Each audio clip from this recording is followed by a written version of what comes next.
This story takes us to the winter of 2019 when two lifelong friends sat out on a frozen lake in northern Minnesota for what was supposed to be a peaceful weekend of ice fishing. But what they experienced out there still has never been explained.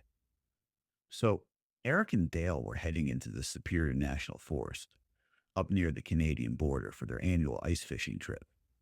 I mean, they've been doing this for years. Same lake, same weekend, same everything. The lake they chose was completely off grid. No cabins, no roads. You even needed a snowmobile just to reach it. I mean, that's kind of why they liked it. The quiet isolation out there. The rest of the world just didn't matter. But by nightfall, they were settled in. The propane lantern inside the hut cast a soft, warm glow, and they could hear the soft bubbling of their fishing lines beneath the ice. Outside, the wind howled through the trees. It was cold, dangerously cold, but they were used to it.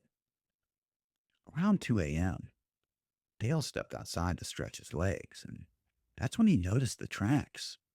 Boot prints, heavy ones, coming from the tree line on the far side of the lake, at least 300 yards away and leading straight towards their hut.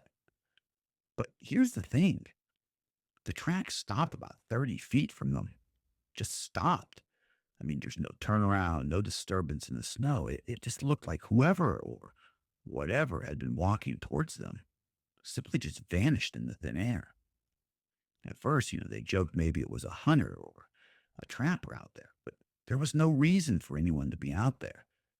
And the no snowmobile tracks or sled trails, I mean, just those deep sized boot prints, just made no sense. Eric came out and they followed the trail with a flashlight. Every step was perfectly spaced.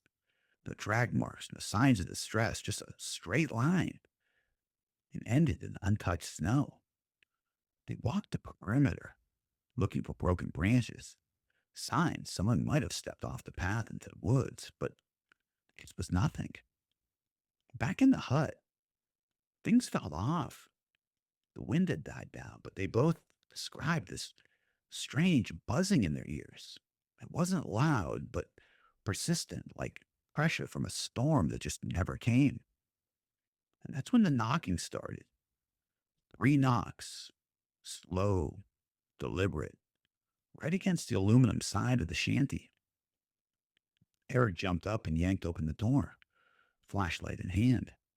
But again, nothing. And the snow, it was still untouched. No new footprints, just the same trail, ending 30 feet away. I mean, they didn't sleep after that. They kept the lantern lit and watched the walls of the hut, listened, and somewhere around 4 a.m., their lantern began to flicker.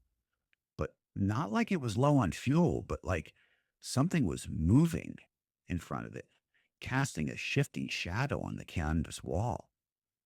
And even though nothing was physically there, everything just felt strange. At dawn, they packed up everything and left in a hurry. I mean, they didn't even talk about it much during their ride back. Both of them were too shaken, trying to rationalize what happened and figure out a logical explanation. A few weeks later, Dale was having coffee with his cousin who worked for the DNR. He casually mentioned the trip and the weird tracks, and his cousin got real quiet.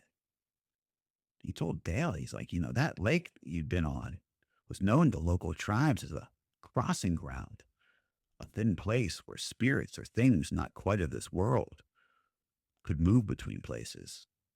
There were stories of hunters who went out there and came back different, and some just never came back at all.